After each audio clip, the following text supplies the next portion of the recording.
Voilà, d'accord, nous allons faire passer sur la vraie bénédiction, la vraie bénédiction. Nous allons rester un peu très structurés ce matin, de sorte que tout ce dont nous allons parler, nous le dans votre vie. Amen. La vraie bénédiction, cinq obstacles à la bénédiction, cinq sources de bénédiction. Le mot bénédiction ou bénédiction, bénéficier, qui signifie bénir.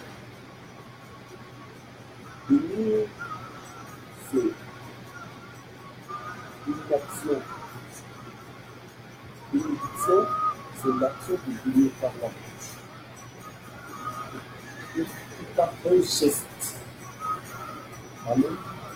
Le fait de dire du bien, y compris des louanges, d'accorder un bien fait à quelqu'un. C'est une vraie définition que nous pouvons apporter à ce mot. Waouh, la qualité du son, j'espère que si ça s'est amélioré, essayez de le diminuer.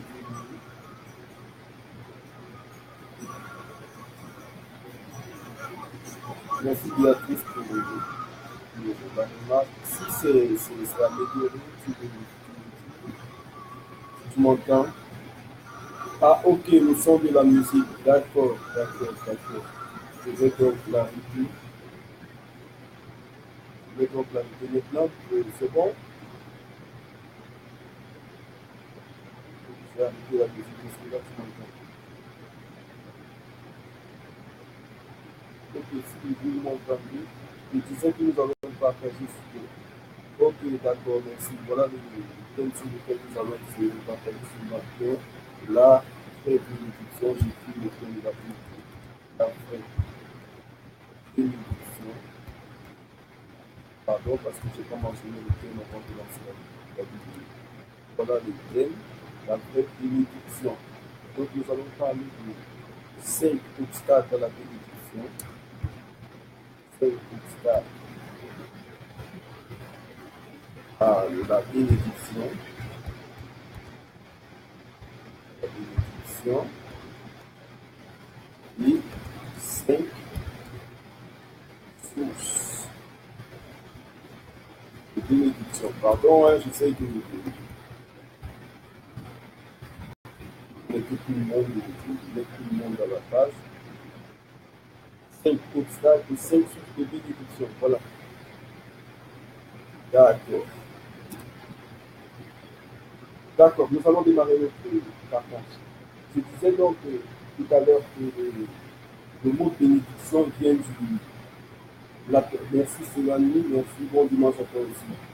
Le mot bénédiction vient du latin benedictio, de la combinaison 5 obstacles à la bénédiction et 5 sources de bénédiction. La vraie bénédiction. C'est ça le terme.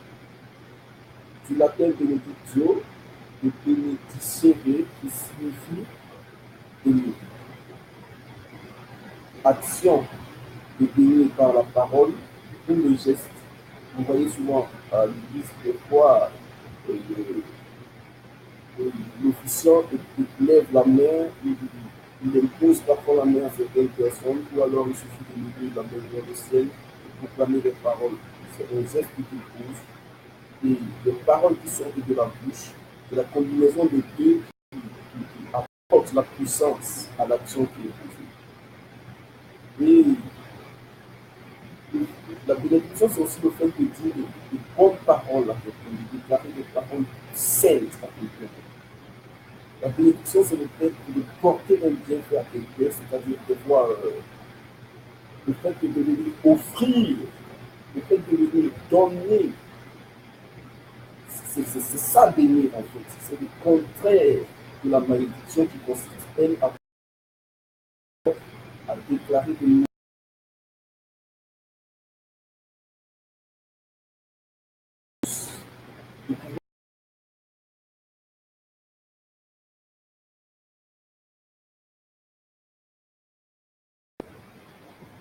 de pouvoir annuler tout ce qui a été fait de mal dans la vie d'une personne. Donc ce matin, nous allons parler de cette bénédiction-là qui vient de Dieu. Amen.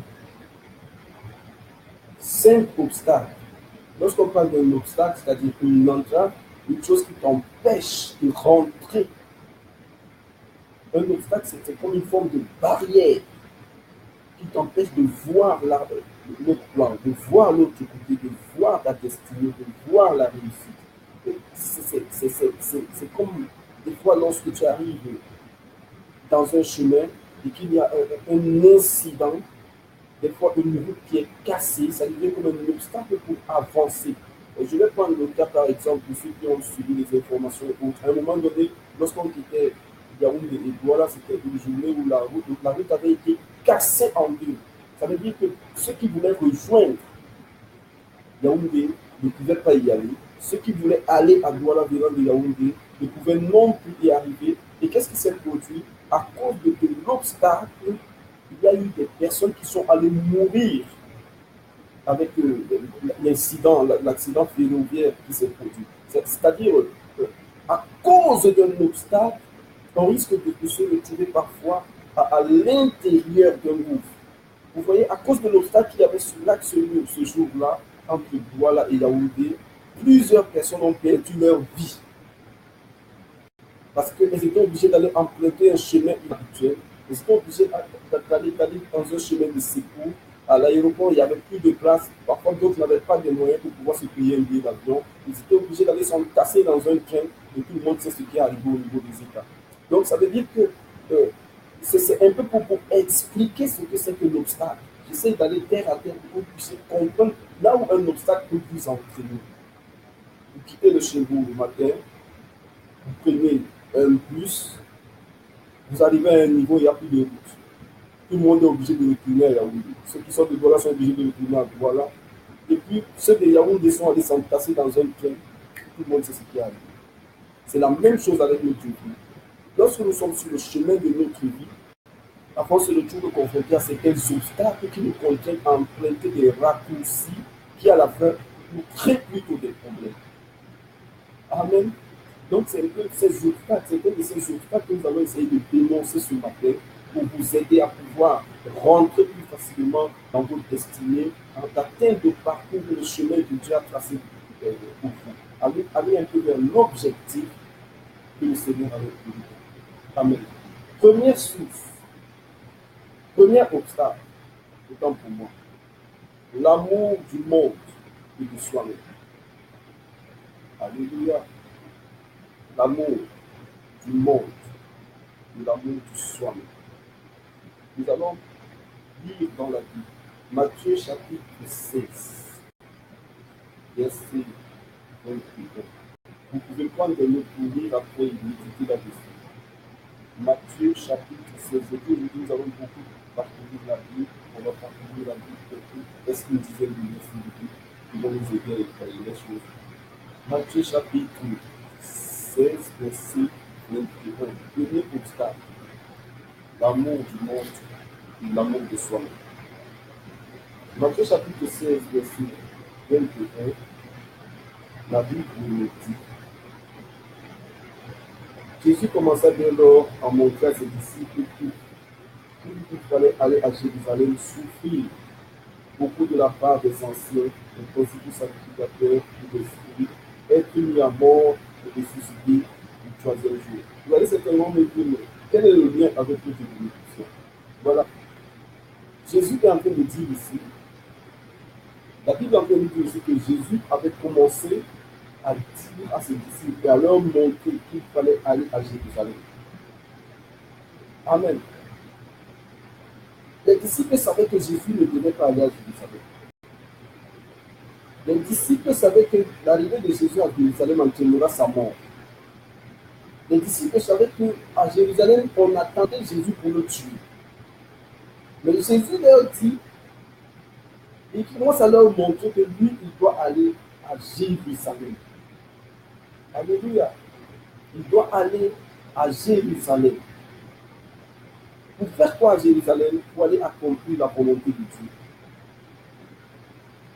Jésus ici est en train de prendre la décision de tourner le dos à la vie du monde, de tourner le dos à sa propre vie, d'accepter d'aller mourir. Alléluia. Est-ce que toi, tu es prêt à mourir toi aussi? Est-ce que moi qui te parle, je suis prêt à mourir moi aussi pour accomplir la volonté de Dieu? Que signifie mourir ici pour nous? C'est notre vie. Et que signifie notre vie? C'est prendre la décision de se séparer de notre quotidien pour la gloire de Dieu. Qu'est-ce que j'appelle notre quotidien? Je n'ai pas dit de ne plus aller travailler. Je ne t'ai pas dit, Shalom Maman Isha, je ne t'ai pas dit de ne plus aller travailler. Je ne t'ai pas dit de ne plus mener ta vie. Te lever le matin, aller au boulot, revenir le soir. Mais je suis en train de te dire une chose. Au lieu d'utiliser tes temps libres pour aller glorifier les choses du monde, pour aller dans des choses inutiles qui ne t'apportent rien, qui ne te servent à rien. Profite des moments libres pour tourner le dos à ton ancienne vie et te connecter à Jésus. Profite de tes temps libres pour lire la Bible. Profite de tes temps libres pour prier. Profite de tes temps libres pour prendre soin de ton âme, pour prendre soin de ta vie spirituelle. Abandonne un peu ton quotidien. tout ce qui peut te créer des problèmes, tout ce que tu peux aimer plus que prier, est un obstacle à la bénédiction qui vient de Dieu. Pendant que tu t'occupes de l'inutile, tu ne pries pas. Le diable fait de ta vie sa chasse gardée. Le diable vient, il s'installe dans ta vie et il joue des blagues comme il veut. Essaye de développer pendant ces moments une intimité avec Dieu. Essaye de changer ta façon d'être. Tu aimais tous les boîtes de nuit abandonnées. Tu aimais tous les surprises parties abandonnées. Tu aimais les pique-niques bizarres, les habillements bizarres abandonnés. Change ton attitude. Bon dimanche, maman Richard, que je te dis.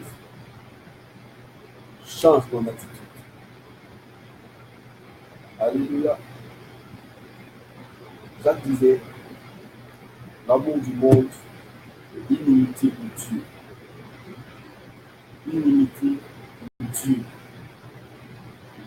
Je vous conseille de lire Jacques, chapitre 4. Il faut même lire tous les livres de Jacques. Il va vous éduquer. C'est ce qui va vous amener à aimer plus le Seigneur que le monde. Deuxième obstacle, l'attitude avec Dieu. Ne pas honorer Dieu et respecter ses œuvres. Deuxième obstacle, ne pas honorer Dieu et respecter ses œuvres. Luc chapitre 12, versets 8 à 10. Luc chapitre 12. Si vous avez votre Bible, ça sera idéal. Nous allons aller très doucement pour Luc chapitre 12 et la chose. Luc chapitre 12, versets 8 à 10. Je vais lire verset 8 à 10. Je vous le dis, quiconque le confessera devant les hommes, le Fils de l'homme le confessera aussi devant les anges. Mais celui qui n'aura renié devant les hommes sera renié devant les anges. Et quiconque parlera contre le Fils de l'homme, il lui sera pardonné. Mais à celui qui blasphémera contre le Saint-Esprit, il ne sera point pardonné. L'attitude avec Dieu. Il dit dans le verset 8, celui qui confessera devant les hommes, qui aime Jésus, le Fils de l'homme le confessera aussi devant les anges de Dieu. Pourquoi devant les anges? La Bible nous enseigne, je ne vais pas rentrer dans ces détails pour ne pas prolonger l'enseignement, mais juste que je vais briefer. La Bible nous enseigne que Dieu enverra ses anges pour venir chercher ce qui lui appartient. Donc si Jésus ne confesse pas que tu lui appartiens devant ces anges qui seront chargés de venir chercher les enfants de Dieu, les amener au paradis, tu n'iras pas. Tu ne seras pas sauvé. C'est la direction comme Dieu que tu prends. Si tu réunis Dieu, sache que lorsque tu es en train de réunir Dieu, tu es en train de signer toi-même le décret de ta mort. Tu es en train toi-même de prendre la décision d'être un adversaire de ta propre vie, de ton propre salut. Lorsque tu réunis Dieu devant les hommes, Jésus te réunit au ciel. Attendez. Dieu, c'est un Dieu d'alliance, de convention et de contrat. Peut-être nous invoquons souvent Dieu, mais on ne sait pas que Dieu lui fonctionne avec des conventions et des contrats. Je ne sais pas s'il y a quelqu'un qui a utilisé le conditionnel dans son langage comme le Seigneur. Dieu pose toujours une condition à toute chose. Le si, c'est le mot le plus vulgaire dans la langue de Dieu. Si. Lorsqu'on parle des Écritures, toute chose, il y a toujours si devant. Mais aujourd'hui, nous nous comportons comme si le si n'existait pas. Comme si Dieu n'avait pas de conditions pour le salut. Donc on se dit, bon, Dieu a dit, ben, il va nous sauver. Dieu a dit, bon, on lui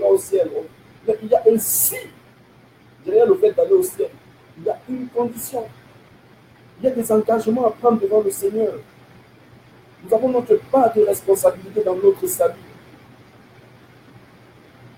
Et même pour être béni sur terre, il y a des conditions. Si tu réunis Jésus, les anges qui sont responsables de la bénédiction,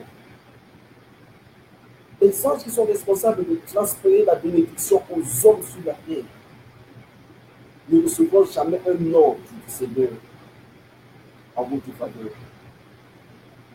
Et du coup, vous allez prier pour votre mariage, prier pour vos finances, prier pour le travail, prier pour progresser dans la vie. Vous vous rendez compte que parfois le diable vous présente des semblants de bénédictions qui en fait sont des malédictions parce que vous allez avoir tout ce dont vous avez besoin. Mais il y aura aussi beaucoup de problèmes autour de votre vie parce que votre bénédiction n'aura aucune sécurité puisqu'elle ne vient pas de Dieu. Vous allez aussi être confronté aux échecs répétés. Vous engagez quelque chose qui, à un moment donné, vous donne une lueur d'espoir et après, tac, tout est coupé. Divorce, maladie, chute, chômage répété. Comment on appelle ça? Lorsqu'on appelle, à François Bise appelle souvent ça pour la compression. Parce qu'en fait, votre relation avec le Seigneur souffre du fait que vous-même vous reniez publiquement Jésus. Renier Jésus, c'est aussi faire quoi? Ce n'est pas poser les œuvres de Dieu. Ce n'est pas manifester l'amour comme Dieu le manifeste. Renier Jésus, ce n'est pas seulement le fait de dire que Jésus n'est pas Dieu. Non. Même toi qui sais que Jésus existe et qui ne fait pas sa volonté, tu le renies. Nous savons tout ce que Dieu nous demande de faire. Et chacun d'entre nous sait ce qu'il fait qui est contraire à ce que Dieu lui demande de faire. Et il y a des moments où il y a une voix intérieure qui te dit, mon fils, ma fille, mon enfant, tu es en train de faire des choses qui ne m'honorent pas. Mais tellement nos cœurs sont endurcis qu'à un moment donné, on se dit, ah, c'est la mauvaise voie. Il y a des moments où tu as manifesté un acte négatif. Il y a des moments où tu poses des actions qui ne vont pas le Seigneur. Tu entends parfois des reproches, parfois dans tes songes, Dieu te montre des choses bizarres concernant ta vie. Mais lorsque tu te lèves, au lieu d'essayer de faire une analyse de ta vie, au lieu d'essayer de faire une autocritique personnelle, tu vas commencer à chercher, tu te mets à chercher le danger en face, à accuser d'autres personnes. Je vais vous dire une vérité ce matin, c'est que parfois, nous-mêmes nous sommes obstacles, censés de notre vie, sans se rendre compte. Parce que lorsque toi, tu ouvres les portes dans ta vie, c'est toi-même qui fais la sorcellerie, ferme-les. Il y a des moments où Dieu est en train d'ouvrir le ciel pour toi, mais toi-même tu le refermes. Alléluia. Nous allons avancer de vous. Notre comportement, résister à la volonté de Dieu et se laisser conduire par nous-mêmes. Ce qu'on dit souvent, la conduite selon la chair. Parfois, nous résistons à la volonté de Dieu et nous laissons conduire par nous-mêmes.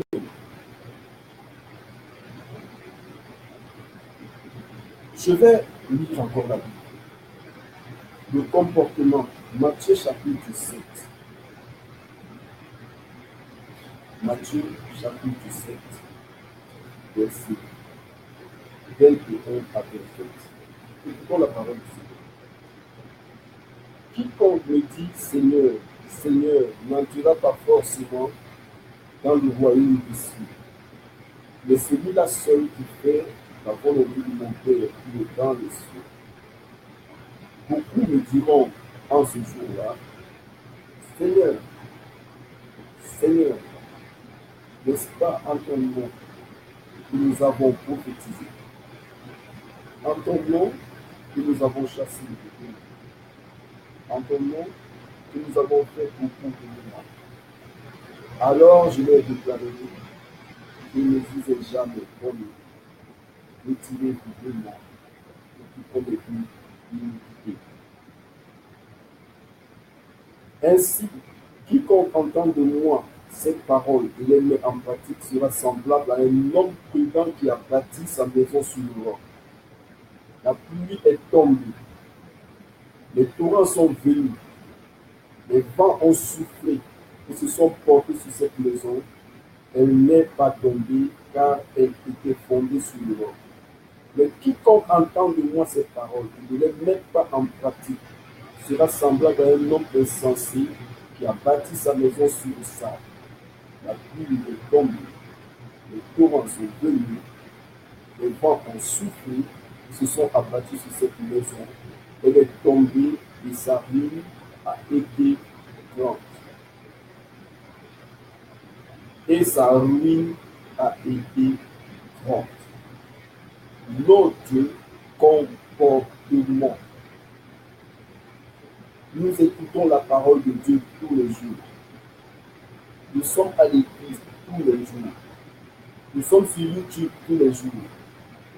Il y a des personnes ici qui disent j'aime à tous les directs qui passent sur Internet. Il y a des personnes qui sont connectées à tous les serviteurs de Dieu qui essaient de propager la parole de Dieu. Mais est-ce que tout ce que nous entendons, nous le mettons en pratique? Parce que le plus important, ce n'est pas d'écouter. Le plus important, ce n'est pas de lire. Le plus important, ce n'est pas de prier. Le plus important, ce n'est pas d'être présent à l'église. Le plus important, ce n'est pas d'être connecté dans le direct sur Internet. Mais ce que Dieu attend de nous, c'est de mettre en pratique sa parole pour rentrer dans notre bénédiction. Pour ceux qui nous rejoignent, nous parlons de la vraie bénédiction. Nous parlons là pour l'instant de 5 obstacles dans la bénédiction. Le premier obstacle, c'est que l'amour du monde et de soi-même, l'attitude avec Dieu. Et là, nous sommes en train de parler du troisième obstacle qui est le comportement. Est-ce que notre comportement est conforme à la parole de Dieu? Est-ce que notre façon de vivre ressemble au modèle prescrit par le Seigneur Jésus? Est-ce que notre attitude ressemble au modèle du Seigneur Jésus? Est-ce que les paroles qui sortent de notre bouche sont des paroles de bénédiction? Est-ce que les actions que nous posons peuvent pousser Dieu à nous bénir? Quel est le comportement que nous avons chez nous? Quel est le comportement que nous avons à l'église? Quel est le comportement que nous avons dans la société? Il y a des chrétiens qui sont chrétiens à l'église. Quand ils sortent de l'église, c'est autre chose. Ils font les tueurs le dimanche. Alléluia. Non, même le pasteur ne sait pas dire Alléluia. L'officiant lui-même est surpris par l'attitude. C'est-à-dire que les gars sont à l'église plus sains que le mot saint. Il y a des personnes à l'église, lorsque tu les vois, tu as comme l'impression que c'est Jésus que tu as vu pendant le culte. À cause du comportement qu'ils sont à l'intérieur de l'église. Saint plus que tout. Mais dès que le culte ou la messe finit, à l'extérieur, après des femmes et hommes, ça commence là. L'autre sorte du culte, la première direction, c'est le bar, le plus proche pour aller s'enlever. Tu finis d'écouter la parole de Dieu, au lieu d'écouter la parole avec un regard critique sur ta propre vie, tu es en train d'écouter la parole pour critiquer l'homme qui est en train de prêcher. Au lieu de profiter de cette parole pour essayer de t'améliorer, de t'adapter au modèle du Seigneur Jésus, tu utilises cette parole pour condamner les autres. Mais le Seigneur dit même de ne pas juger. Parce qu'il dit de la mesure dont tu juges, toi-même tu seras jugé. Toi-même tu t'ériges en obstacle à ta bénédiction en adoptant de telles attitudes. Tu n'essayes pas de vivre une vie saine. rempli d'amour. Ton cœur est rempli de jalousie. De ta bouche ne sort plus la malédiction, le malheur, le meurtre.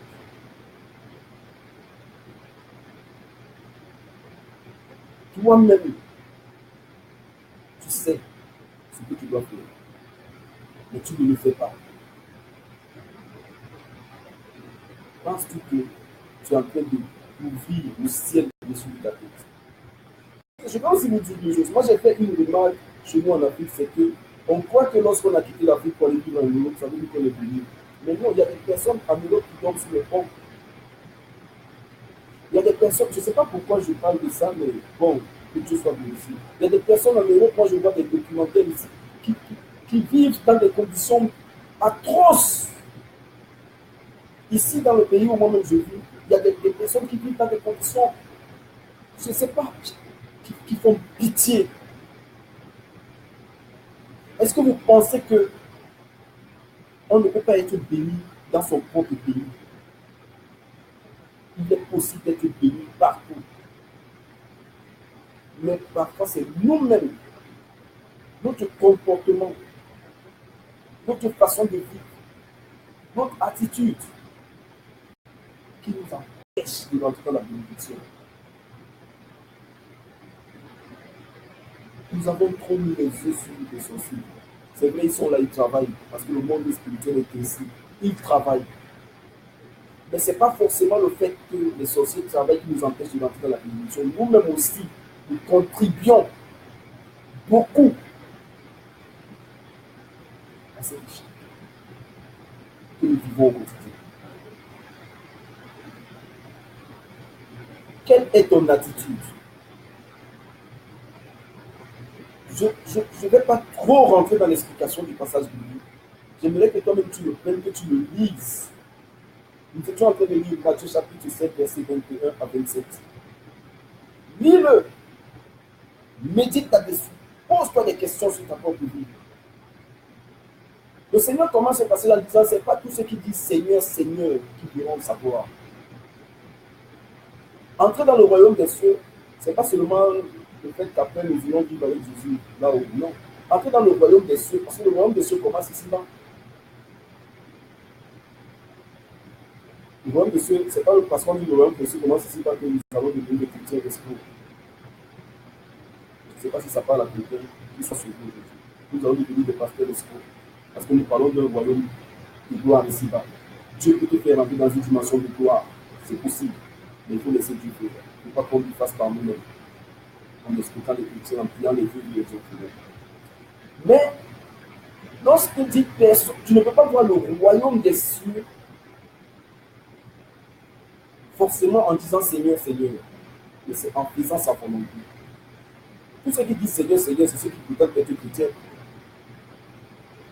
Mais, parmi les chrétiens, il y a les bons, il y a les mauvais. Es-tu un bon chrétien? Un bon chrétien qui obéit à la parole de Dieu. En es-tu un? Je t'invite à faire une introspection. Il y a que demander si réellement ton comportement est le comportement d'un chrétien. Si ton comportement est celui d'un vrai chrétien.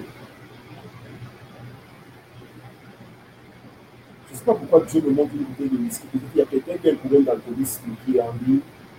Je prie le Seigneur de te libérer de ce problème.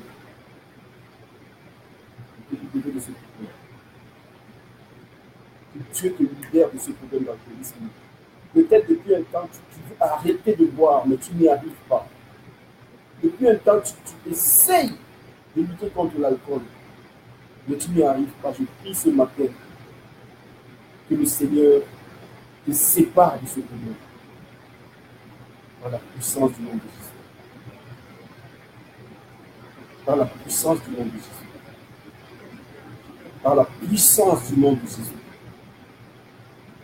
Sors de l'alcoolisme ce matin. Cet esprit qui te tirer vers l'arrière. À chaque fois que tu fais l'effort d'abandonner, tu retournes. Que le Seigneur t'en sépare. Donc, nous allons avancer. Quatrième obstacle, le péché. Ésaïe chapitre 59. J'aime beaucoup ce passage. Ésaïe chapitre 59. Tu es en train à beaucoup de difficultés. Tu implores la grâce de Dieu, tu implores l'intervention de Dieu. Mais ce matin, écoute la parole du Seigneur. Peut-être en l'écoutant, tu comprendras ce pourquoi Dieu est intervenu encore là-bas. Non, la main de l'Éternel n'est pas devenue trop courte pour sauver, ni son oreille trop dure pour entendre. Verset 2. Mais ce sont vos fautes qui mettaient une séparation entre vous et votre Dieu. Ce sont vos péchés qui vous cachaient sa face et l'empêchaient de vous écouter. Quels sont ces péchés-là? Nous allons les énumérer. Car vos mains sont souillées de sang. Vos mains sont souillées de sang. Les avortements, le meurtre, la sorcellerie, les blessures pendant les bagarres,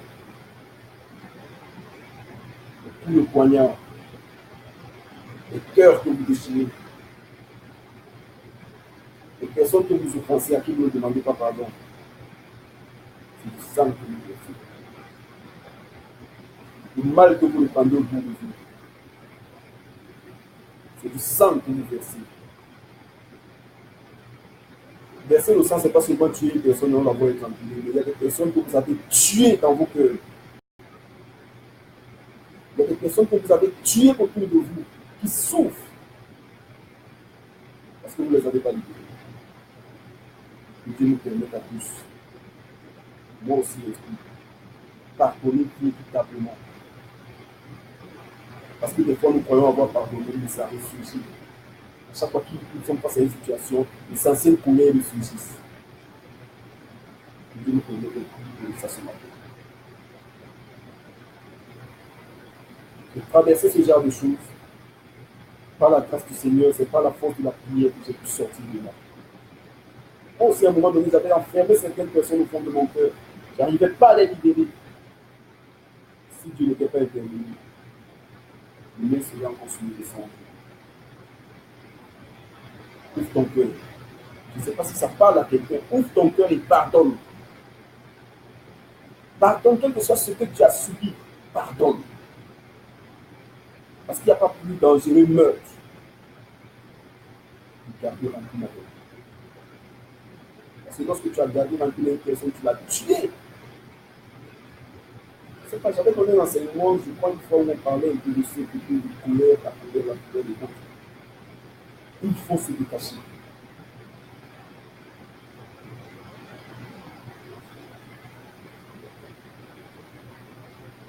Vos doigts de faute, vos lèvres profèrent mensonge. Quand on parle de mensonge, on parle du contraire de la vérité. On parle de l'injustice. On parle d'une double vie, c'est-à-dire vous mentez même tout, vous pensez même mentir au Seigneur. Parce que si vous dites être chrétien, vous menez une vie qui est contraire à l'éthique chrétienne. C'est pas moi qui vous mentez, c'est Christ. Vous voulez qu'il intervienne. Il faut là éliminer des perversités. Perversité dans tous les sens du mot. Vous êtes pervers dans votre langage. Vous êtes pervers dans votre façon de porter des jugements sur les autres. Vous êtes pervers dans votre façon de parler aux autres. Quand je dis vous, je suis dedans aussi. Hein. C'est la Bible qui parle de vous. C'est la Bible qui parle de vous. Donc, nous, on dit quoi? Tous, moi aussi dedans. Vous êtes pervers dans votre façon de vous adresser aux autres. Vous êtes pervers dans vos conversations. Il n'y a rien de pire qui sort de nos bouches. Quand il s'agit de l'autre, il faut démontrer qu'il est le pire des hommes dans l'humanité. Pour être bien vu, nous condamnons. être bien vu, nous accusons. Mais ça, le diable en profite pour s'installer là-haut et voler les bénédictions qui viennent du Seigneur. Et puis ça empêche la main de Dieu de nous atteindre parce que notre Dieu, c'est un Dieu de pureté, de sainteté. Et là où il y a une tâche, il ne vient pas. Il ne vient pas. Il ne vient pas. Allez lire un peu l'histoire du peuple d'Israël. Il y a quelque part où Moïse, le peuple était en train de parler. Je veux dire, Dieu était en train de parler et le peuple n'arrivait pas à percevoir ce que Dieu disait. Ils entendaient de forts grondements de douleur. Mais qu'est-ce qu'ils ont dit à Moïse? À cause de leur vie, ils ont dit à Moïse, Moïse, s'il te plaît, dis à Dieu de cette terre, parle-nous toi-même. Parce qu'eux-mêmes savaient qu'il y a un état d'impureté. La gloire de Dieu ne devait pas descendre pour les sauver, il devait descendre pour les tuer. La Bible nous parle même, je vais aller jusque-là, du fait que lorsque le souverain sacrificateur, le grand prêtre, devait aller rencontrer le Seigneur, on l'a levé du peuple, on partait le cacher quelque part pendant une semaine. Et pendant cette semaine, il n'avait aucun contact, il ne devait même pas méditer le mal. Il devait étudier. Et on partait le chercher là-bas pour le jour du Yom Kippour, c'est-à-dire le jour du grand pardon. Et lorsqu'on l'amenait et qu'il devait rentrer pour rencontrer le Seigneur pour le sacrifice du Yom Kippour, quand il entrait là-bas, la gloire de Dieu descendait avec deux choses, la malédiction, c'est-à-dire la mort, et la vie qui était agencée au pardon de péché. Donc lui-même qui entrait là-bas dans le sanctuaire, si Dieu le trouvait en état d'impureté, ne serait-ce qu'un film, Dieu le tuait. Ça fait que lorsqu'il entrait là-bas au lieu très saint, on attachait une corde à ses pieds, on mettait des grelots. On attachait une corde au rein, autant pour moi, et on mettait des grelots à ses pieds. Donc tant qu'il marchait, les grelots, vous connaissez les grelots, le truc, il y a le matériel qu'on attache souvent aux chiens pour les chasseurs le mettent dans la peau du chien. Lorsque le chien vient de courir, ça fait le son d'une couche, c'est pour repérer l'endroit où l'animal se trouve. Donc, on mettait des grelots à ses pieds. Donc, tant que les grelots faisaient, on savait qu'il était en train de marcher, donc il était en train de prier, il était en train de prier, et il était en train de faire des sacrifices pour le peuple. Donc, Dieu était en train de l'accueillir. Mais lorsqu'il entrait et qu'on n'entendait pas les grelots, on secouait un peu la corde là. On se rendait compte que la corde avait pris la direction du bas, ça veut dire que Dieu l'avait tué. Donc, lorsque la gloire de Dieu descend, il descend avec deux choses: la bénédiction et le jugement. Et lorsque la gloire de Dieu descend et nous trouve dans une attitude d'impureté, de mal, de péché, elle ne descend pas pour nous sauver, elle descend pour nous Dieu. C'est pourquoi Dieu préfère garder sa main. Il dit que sa main n'est pas assez courte. Donc il peut l'allonger, il préfère ne pas l'allonger pour ne pas te tuer lorsque tu vis dans le péché. Parce que la bénédiction de Dieu te trouve dans le péché, elle peut te tuer. Imaginez un homme qui est dans le péché, qui mène une mauvaise vie et qui reçoit 1 milliard. Mais il va créer les divorces dans tout le quartier. Toutes les femmes mariées qui convoitaient dans le quartier, il va les détourner. Donc il va aller faire sa demeure dans les sépulcres, les boîtes de nuit. Il va aller vivre là-bas. Est-ce que Dieu sera en train de te sauver en te bénissant dans ces conditions-là? Il sera en train de te tuer. Aujourd'hui, Dieu ne tue plus physiquement comme avant, mais il tue spirituellement. Mais Dieu va même jusqu'à tuer physiquement aussi. Il y a des moments où Dieu tue physiquement quand ça ne va pas. Mais Dieu est capable de te tuer encore plus. De te tuer. Souvenez-vous de l'histoire du roi Saoul. Vous pouvez lire dans 1 Samuel, à partir du chapitre 10. Essayez de lire l'histoire du roi Saoul. Mais Dieu l'avait tué après 2 ans de royauté. Dieu lui a déposé un mauvais esprit. C'est ce mauvais esprit qu'il a tenu pendant 38 ans jusqu'à la mort. Est-ce que vous pensez que quand la gloire de Dieu était descendue sur Saoul, là, après qu'il ait offensé, et que Dieu lui a encore donné la capacité de faire des guerres pour lui, mais cette gloire est descendue avec un jugement sur sa propre vie?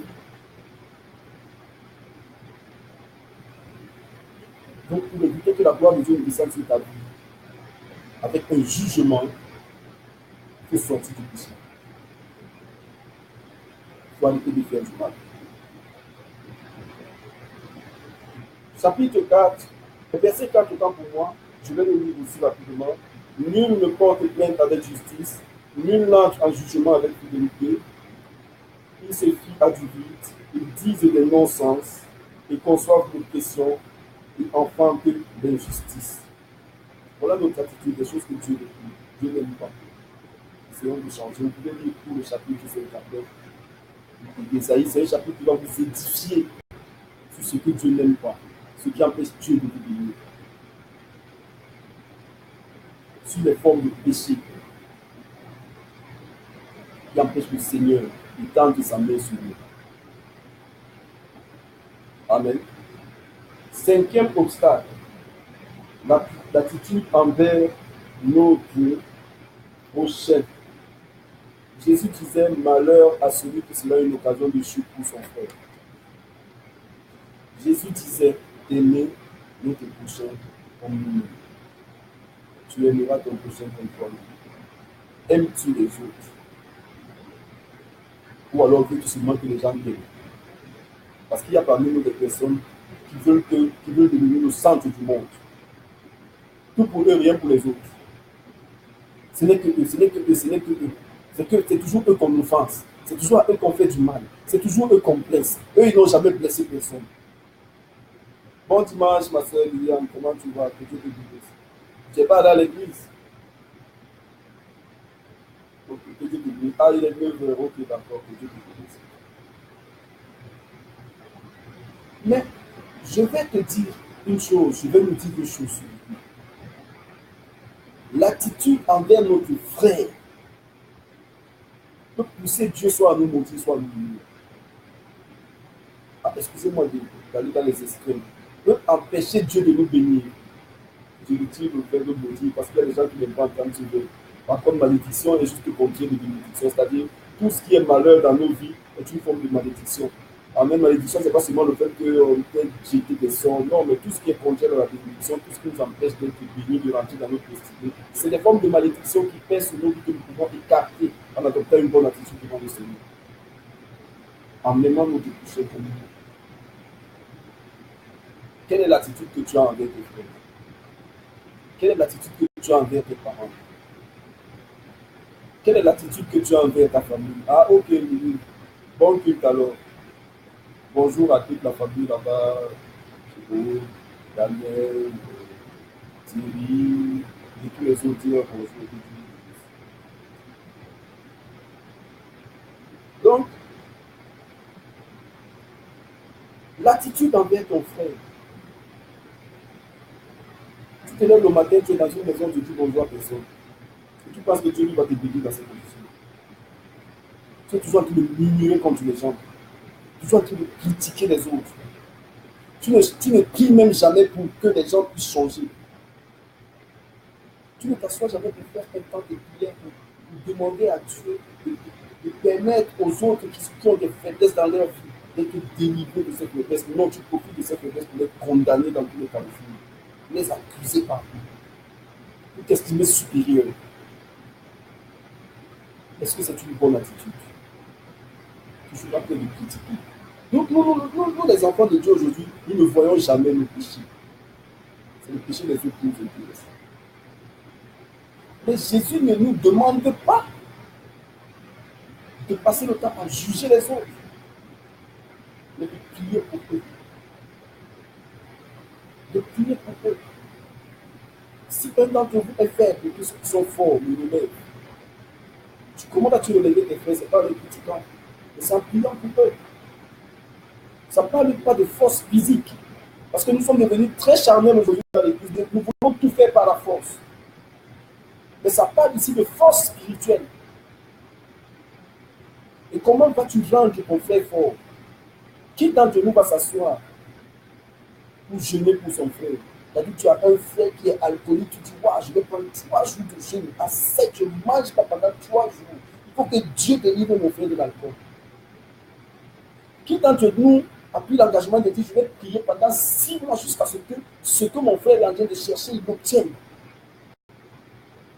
Qui d'entre nous va prendre un jeûne pour dire que, ok, j'ai un frère qui est au chômage, Il est en train de chercher du travail, il souffre, il monte, il descend. Je vais jeûner pendant 9 jours, 10 jours, 15 jours, 21 jours, jusqu'à ce que le Seigneur lui donne un travail. Tout doit être centré sur lui. L'amour pour les autres, ça n'existe pas. Nous tous nous connaissons la parabole du bon samaritain, où Jésus nous présente, nous fait voir une figure d'un ennemi des Juifs qui vient porter secours à un Juif, alors que ses propres frères le renient. Nous avons rendu la haine autour de nous. Nous haïssons tout le monde. Nous détestons tous les membres de nos familles. Les sorciers de nos vies, ce sont nos oncles. Tout ce qui nous arrive comme malheur vient des autres. Mais est-ce que nous-mêmes, nous ne sommes pas des sources de malheur pour les autres? Lorsque tu médites le mal envers quelqu'un, tu as été condamné à la souffrance. Je vais vous dire une chose, il y a une puissance terrible dans la parole. Dieu a tout fait par la parole. Donc sache que chaque parole que tu sors de ta bouche, même si ce n'est pas adressé directement, même à distance, lorsque tu es assis, en train de dire du mal à quelqu'un, tout ce que tu sors de ta bouche l'atteint là où il est. Et je vais te dire aussi une chose, c'est que ton malheur, c'est quoi? Si tu es en train de dire des paroles négatives vis-à-vis d'une personne qui a été bénie par Jésus, toutes ces paroles-là vont tourner, vont revenir sur toi. Et il avait dit quoi à Abraham? Tous ceux qui te béniront, je vais te bénir. Donc c'est le retour de ce qui sort de ta bouche. Tout ce qui te maudiront, je les maudirai. Si Dieu te maudit, tu vas te bénir. J'ai un très gros obstacle à la bénédiction. Notre attitude vis-à-vis des autres. Ce n'est pas seulement notre attitude vis-à-vis de ceux qui sont directement à côté de nous, mais aussi ceux-là que nous ne voyons même pas, qui vivent loin, qui sont loin de nous, mais que nous passons le temps à maudire, à condamner, à accuser, à critiquer, sans les connaître. Il y a des personnes qui se lèvent le matin, ils insultent le président de la République, je ne sais pas à qui ça s'adresse.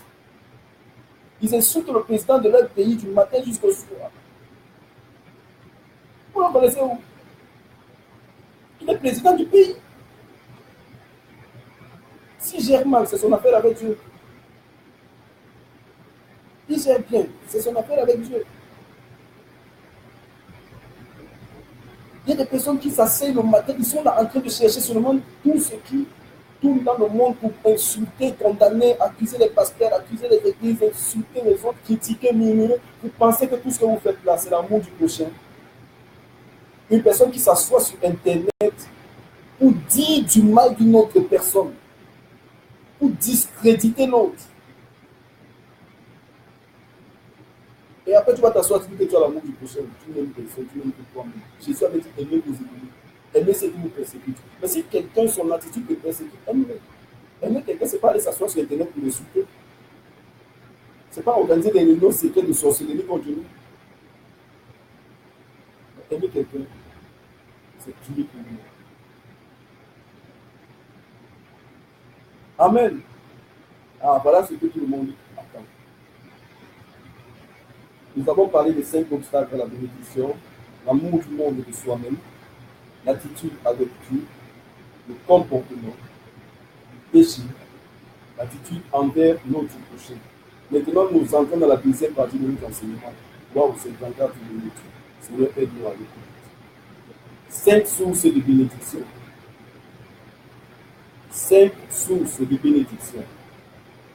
Première source, l'amour.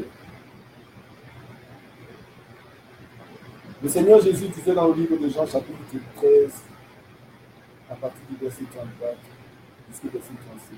Ce que je retiens de ce passage, c'est: aimez-vous les uns les autres comme moi je vous ai aimé. Jésus nous exhorte à nous aimer les uns les autres comme il nous a aimés. Et plus loin, il dit: à ceci, tous nous connaîtrons que vous êtes ici. Nous pouvons tous être chrétiens, disciples de Jésus. Mais je vais vous dire une chose qui va vous choquer. Si tu n'aimes pas ton prochain, si tu n'aimes pas les autres, si Tu es évangélique et tu insultes le catholique. Tu es catholique, tu critiques les protestants.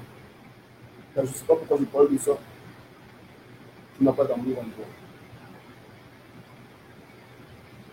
Si à l'intérieur de l'église, tu passes le temps à critiquer tes frères, tu n'as pas cet amour. Donc, pour être béni, il faut aimer les autres, comme le Seigneur aussi nous a aimés. Imaginez-vous, il avait dit quelque part à ses disciples, il n'y a pas de plus grand amour que de donner sa vie pour ses frères. Donnons notre vie pour nos frères. Sacrifions-nous pour la réussite des autres. Prions, jeûnons, sanctifions-nous pour que les autres puissent réussir. Prions véritablement, vivons une vie où nous sommes prêts à tout donner, même si nous n'avons rien. À tout donner dans un même si nous n'avons rien. Marche, va en route. Il y a des moments, tu as de l'argent de taxi dans ta poche, il n'y a plus de cet argent de taxi dans ta poche. Et tu rencontres un frère qui n'a pas de quoi manger. Toi, tu sais qu'à la maison, tu vas trouver de la nourriture. Prends ton argent de taxi, donc il marche à pied. Marche à pied. Marche à pied. Sauf si tu vas tuer loin à ce moment aussi. Il ne faut pas aimer quelqu'un plus que toi-même. On a dit de venir comme toi-même.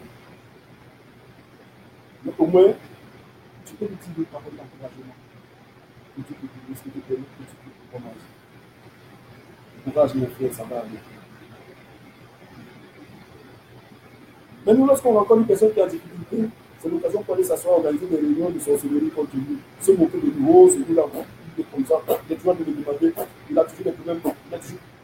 Mais, c'est pas bon de penser. Si tu ne veux pas aider quelqu'un, laisse-le là aider. Ne garde pas son nom. Parce que personne n'a choisi de souffrir. Personne n'a choisi de devenir mendiant. Personne n'a choisi d'être malade. Personne n'a choisi de vivre en bordure de la route. Personne ne le choisit. C'est la vie qui impose certains fardeaux à des personnes. Personne ne choisit d'être handicapé. Personne ne choisit d'être aveugle. Merci. J'ai mal lorsque je parle de ce genre de choses. Parce que notre méchanceté a dépassé le niveau. Combien de mendiants nous traversons en route et nous nous moquons d'eux?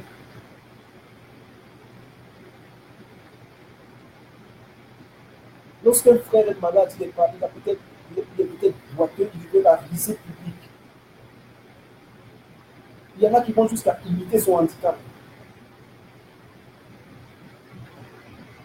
Nous voulons être bénis. Je vous inviterai à lire 1 Corinthiens chapitre 13. Au début, il dit, tu peux avoir tous les dons, mais si tu n'as pas d'amour, c'est Dieu devant le Seigneur.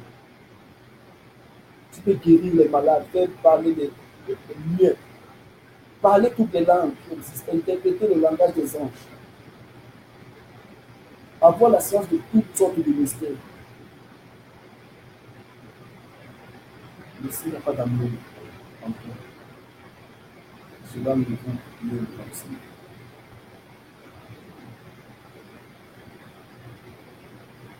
Deuxième source de bénédiction, la charité. C'est que dans certaines versions de Bible, on traduit l'amour par charité. Mais ici, nous avons choisi de distinguer les deux choses. La charité, qui a la même racine que le mot chien. La charité, en fait, l'homme dans son apparence physique, l'homme dans son apparence non spirituelle.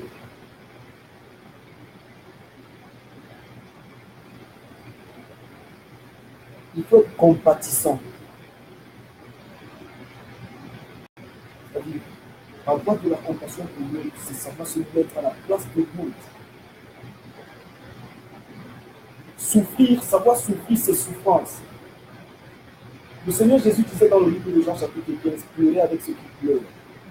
Réjouissez-vous avec ceux qui se réjouissent. C'est-à-dire, ça nous parle de quoi? Ça nous parle de savoir se mettre dans la peau de l'autre. Se mettre dans la peau de l'autre. Ce sont des choses qui nous appellent de bénédiction, sans qu'on ne comprenne pas. Quand tu sais te mettre dans la peau de l'autre, Dieu sait aussi mettre dans ta peau. Quand tu sais porter les fardeaux des autres, Dieu porte des fardeaux. Quand le problème de quelqu'un est ton problème, Dieu prend tes problèmes à son compte. Vous parlez de Dieu aime la souffrance. Quelqu'un qui n'a pas dans la gloire, il nous a laissé sur le terre. Vous croyez qu'il aime la souffrance. Mais imagine toi si Dieu se met dans ta peau, mais il va te donner tout ce qu'il a. Amen. Oui, mais Dieu n'aime pas la souffrance. La Bible dit qu'il est toujours dans la gloire. Imaginez, il est toujours là-bas dans la gloire. Donc quand ça ne va pas là sur terre, il coupe sa main, il dit comme un moyen là-bas avec lui. Mais il avait pris l'apparence de l'homme pour venir mourir à la croix, pour porter notre souffrance. Qui d'entre nous est capable de porter la souffrance? Qui d'entre nous est capable de le faire? Qui d'entre nous rentre dans la bienveillance? La bienveillance, c'est se soucie des autres, veiller sur les autres, faire du bien à autrui.